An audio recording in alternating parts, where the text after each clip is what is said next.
Hi, good evening, everybody. It's Saturday, November, jeez, December. I believe it's the 7th. I know it's Saturday, it is December, and I believe it's the 7th. Uh, that's how it's been going. Um, Actually, it's just been going, as it's been going. Nothing hugely uh, different is going on, really. But anyway, it's been a while since I did a video and just feel like I've been busy. I don't know how kind of I have been busy with a lot of visits with hospice and stuff. So I have, as I talked about last time, I'm back doing my meditation on a very regular basis, which has helped really to slow me down, slow my mind down, make me feel more, steady. Um, so that's been really good. I really needed to do that. And otherwise, the main thing this week that kind of came up for me was I get so many visits from hospice. And don't get me wrong, they're wonderful. All the people who come here are absolutely wonderful. I couldn't ask and hope for a better team of people. I really couldn't. The thing of it is, I've been having maybe 5 visits a week, 5, sometimes 6 visits a week, and that's just Monday through Friday. And part of the issue for me is that the number of hours I have in a day that aren't hours that I need to sleep or rest are really very few. Any given day, I have about 3.5 to maximum 4 hours of time that I'm not either in bed sleeping or resting. So in that 3.5 to 4 hours a day, I have to have breakfast, I have to get washed up, I have to meditate, and those are the things and eat my lunch. I have 3.5 to 4 hours a day to do those things. So outside of that 3.5 to 4 hours a day to get those things done, I like to spend some time, sitting on the roof, getting some fresh air. I'd like to spend some time having tea with friends, in the building. I'd like to have some time just for quiet while I'm awake. And also in the 3.5 to 4 hours a day, that's when hospice comes to visit. So imagine having all those visits every week leaves me almost no time whatsoever to have tea with a friend, or maybe once a week, maybe go up to the deck once, if I'm real lucky, twice a week. And if the weather's permitting, which recently it's been very cold. So I asked a couple people from hospice. To me, the most important member of the team in hospice is the nurse. That's just the way it is. And so that's my priority. She's been coming twice a week. I need her to come twice a week. Things are, still changing. And so I just need her to talk to her and, get understanding and ideas and stuff. So, she stays anywhere from half an hour to an hour a visit. So there's 2 hours every week that are 2 or 3 hours a week that I really, have to have set aside for that. The social worker has been coming every week, so I asked her, let's cut back to um, once every other week. Um, yeah, because every week was just getting to be just a little too much for me.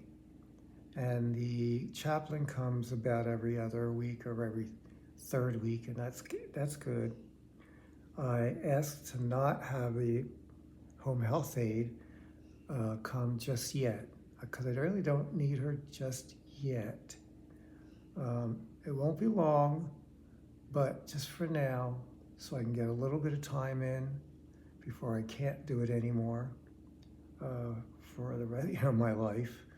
And then the music therapist comes at every other or every third week. So I think that should work out pretty good.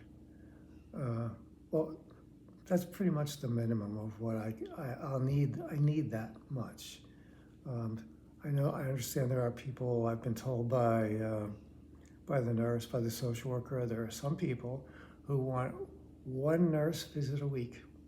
That's it. They don't want anybody else. They don't need anybody else. That's all they want. Or twice a week if they're pretty ill. But a lot of times those people have a care person to live in, and who can help them do the things they need to do. I don't have that, so I do need a little bit of extra help, and will become more so in time, perhaps, if unless I just go to bed one night and don't wake up before those things happen. So that felt kind of good, because I just felt a little too, it was overwhelming. I felt overwhelmed. And even with meditating more, I wanted to be able to, because I was skipping meditation even, or cutting it short, because just there was too much going on. So now I've made meditation the first priority, followed by the nurse visits, and then even followed by food. And so, yeah. So it's just kind of reshuffling what I need the most. So I feel that's pretty good. I feel pretty good about that. What else has been going on? Oh, last weekend on Sunday, my meditation instructor, teacher came to visit me, and she was leaving for India this past Tuesday, and so I wouldn't have got to see her until whenever she got back, which won't be till sometime in January. But we sat and chatted, and it was nice. I told her how, I had kind of let go of my meditation practice some and how it had affected me, and told her I was back on top, getting back on top of it, and the difference I feel already. And then we sat and meditated for about 30 minutes. And then she had to leave. And I came downstairs to the front door with her. And so we were saying goodbye and gave each other hugs. And then she started to walk away and say something. And then it was like, oh, hug again. And then again and again. It was like we didn't want to stop saying, hugging and saying goodbye. And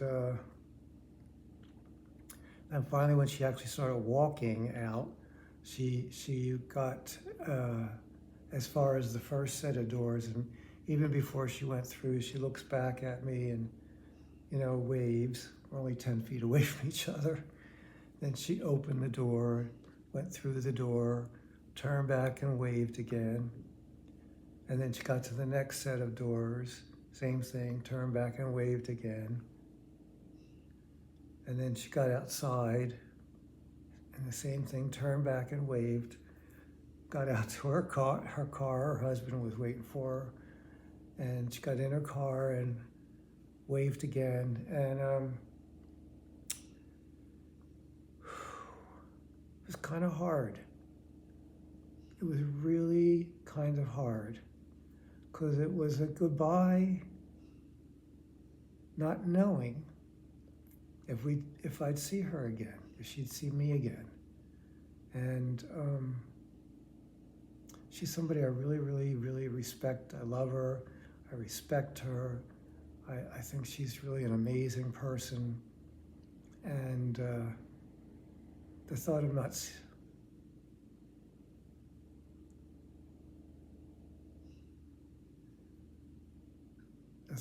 seeing her again is really hard. You know, it's another one of those goodbyes, potentially. It's like when my friend Pam was here, and when she had to leave, and we said goodbye and held on to each other an extra long time, and she had to, walk away, and I had to walk my way.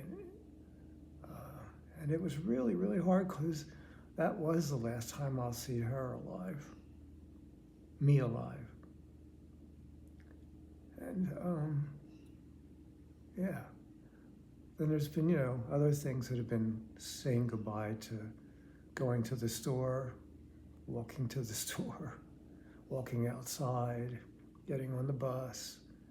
Lots of goodbyes I've said in the last 2 months.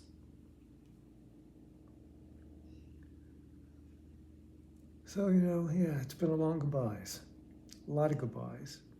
Not just people, but activities and places and other things. Eating regularly, that's been hard to give up. So yeah, when she left on Sunday, it really did. And I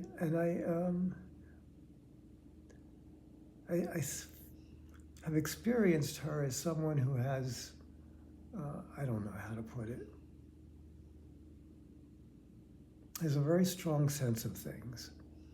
Like I got the sense that she was saying goodbye to me. Neither of us know, but I'm just saying, I got that feeling that it was a goodbye. But we'll see. That's sad.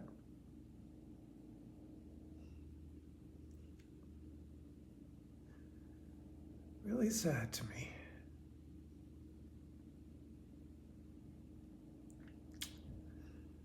So that was on Sunday, and then the rest of the week was, as I said, sort of trying to pare down the hospice visit so I'd have a little more time for myself and friends and so forth. And then, what else? Anything else happened? Not a lot. Some increasing symptoms. Oh yeah, definitely. Last it was either Sunday night or Monday. I'm not sure which. But anyway, I went to bed. I didn't feel good again. Just really tired, really, really tired. And then I went to bed, and I was laying there, and I felt really weird, and I wasn't sure why, but I felt very, very strange. And I realized that my heart was beating very, very slow, noticeably slow. And I was feeling very lightheaded and a little bit thinking, am I going to wake up? Am I going to go to bed now and close my eyes and wake up? And I thought I could call hospice, which, aside from having somebody to talk to, which the nurse suggested would have been good to do, but I didn't. But I wouldn't want them to come out for that, because there's nothing they could do. And that's what hospice is, about dying, coming to the end of life. And it didn't hurt or anything. It was just a little unnerving. I didn't actually take my pulse, which I should have. And I have a pacemaker, which should have kept my pulse above 60. And I don't think that happened. Um, I don't know, but I don't think it did. It felt slower than that because I know what 60 feels like. Um, I can pretty well tell you my heart beat, the rate, by just taking my own pulse without a clock or anything. So I'm so used to being aware of that. But it was really strange. And then I took my medicines. I just started reading and fell asleep. And I thought, okay, this could be it. I don't know. Obviously, I woke up the next day. But my heart has been doing some different rates and rhythms. And I've had even more difficulty with shortness of breath, like more often, easier, quicker,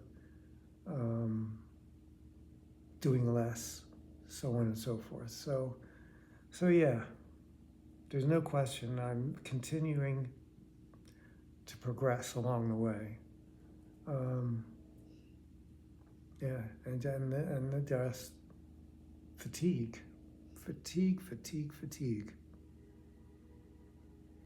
So that's how my week's been. And next week, the only thing planned would be 2 nurse visits and maybe the music therapist, and maybe not, but definitely 2 nurse visits. And I think that's it. And then my friend that I usually have tea with on Tuesdays has been out of town, and he'll be back by then, so I'll be able to have tea with him on Tuesday. And so that'll be good. And hopefully I'll get a chance to have tea with some other friends, because it's about all I can do anymore, which is fine. I enjoy it. So, yeah. The other thing I was thinking about, and maybe this is a broken record, but something I would really like to see. So for any of you watching who are also congenital heart people or know people with congenital heart, I would really, really dearly like to see the medical thinking on it be changed. Because as I said, when I grew up, if you lived through your first surgery or two, as far as they were concerned, you're done. That's it. That's what we can do. And you're on your own. And we don't know how long you're going to live. My last surgery, second surgery was the repair, as I'd said, was when I was 15 and a half. And they told me then I added 10, 15 years to my life, maybe even 20. So I thought I had 20 years at max left to live, which would have made me mid-30s. Well, I've doubled that and had another 2 surgeries in between. So what I'm saying is, I would like to see congenital heart, and different congenital heart defects are some much more serious than others, much more symptomatic or whatever. But a lot of us, it's a lifelong disease. It's a lot like type 1 diabetes. You have to be on insulin or you're going to die. And there's things you can do. There's diets you can follow. You can exercise. You can take your insulin, you take your blood sugar, your insulin, do all that stuff religiously. That's not going to guarantee you're going to live a long life, but it's going to give you your best chance. And a lot of people do live fairly long lives. But it also doesn't mean you're not going to have big bumps and issues along the way, because a lot of diabetics do. Type 1 or 2, but particularly type 1. But it is considered it's a chronic, pretty manageable disease. Well, that's what congenital heart is. It's a fairly manageable, ongoing, chronic disease that only really a very few people, more and more as time has gone by, but relatively few people live to a ripe old age in their 80s or so forth. Not many of us. There are some, thank goodness, and I think it's great, but not a lot. And here I am in my just made 70 and 71 now, just made, and on my way out. And I know many, many people with the exact same tetralogy that I have who are long dead in their 30s, in their 40s, in their 50s, in their 60s. So that I've made it this far, and I have a couple of friends who are well in their 70s, is amazing, amazing. And there are different severities of tetralogy and so on. So no two people are exactly alike with anything, any disease at all. Different people are affected differently. That's just the way that is. So that's why I would like to see congenital heart be taken as a chronic, potentially life-limiting disease that has to be chronically looked after, always, through your whole life. That message is out there a little bit, but still, even still, to this day, doctors, I think they're trying to not scare people. They're trying to get people to about worry, because they want you to live the life can live. And I'm all for that, and I did. Believe me, I lived the life I could live. Almost to the max. But, and I was aware the whole time that I could pop off at any minute. And I could have, and I nearly did a number of times. So I've been aware my whole life of how this really is. But I know so many doctors who try so hard to make it just seem like no big deal. Even open heart surgery, oh, we do it all the time, it's no big deal. Pardon my French, but fuck you. Yeah, it is. Yeah, it is a big deal. Okay? Yeah, because people have died from it. Not made it through. Okay? So, yeah, I do feel kind of passionately about it. So I don't know how, I just feel like in the last days of my life, I just really want to be an advocate for changing the way the congenital heart is considered, particularly by medical people, and I think patients as well. Because a lot of patients don't think it's a big deal because they're told that, and they want to believe that. They want to believe that it's no big deal. Having heart surgery, big deal. You have this heart condition, no big deal. It's a big deal. I'm telling you, it's a big deal. It's not so big of a deal that you should stay in your house and hide and not do anything. Hell no. Get out there and live, but also know that you have a disease that could end your life, that may very well end your life. Unless you get hit by a bus or something like that, probably will end your life. So, or you get cancer or some other disease. So it's a big deal. We're living with something that's a big deal. But what I'm saying is we can live our best lives, and go really live with congenital heart disease.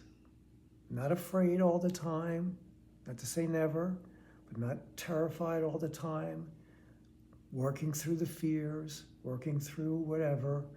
We each have our own things that we need to work through, but not poo-pooing it and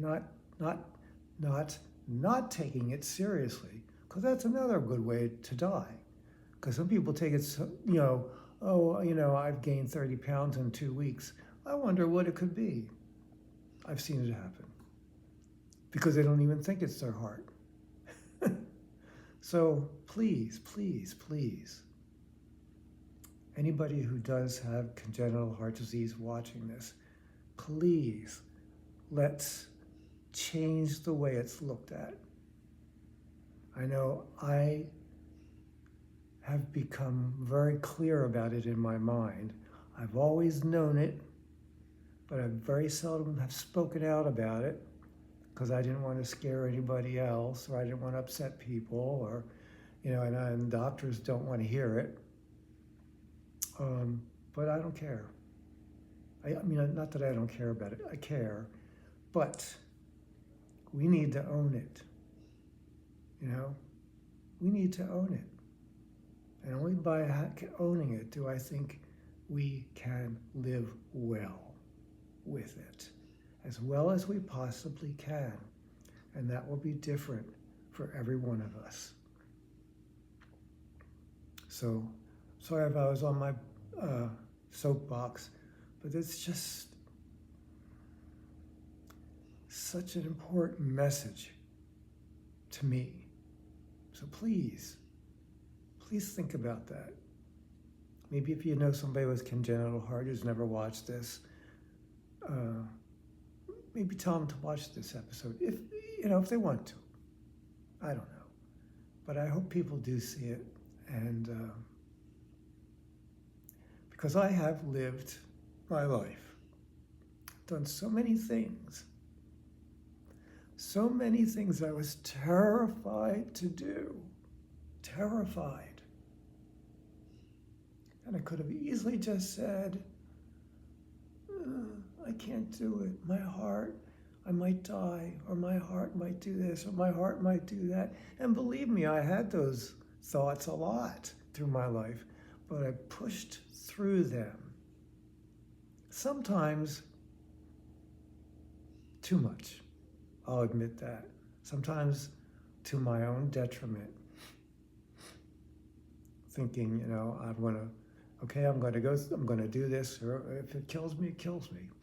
And partly I would do that again, some of the stuff. But I think growing up with this, it's very easy to be frightened, thinking that you're very vulnerable to everything. Everybody's vulnerable. Everybody's going to die. Everybody can get sick. Everybody can have an accident. So nobody's immune to death or illness. So live. That's my message. Live, live, live, live, live, live, live.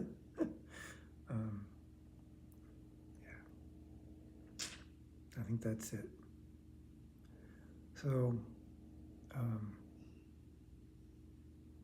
feeling very emotional.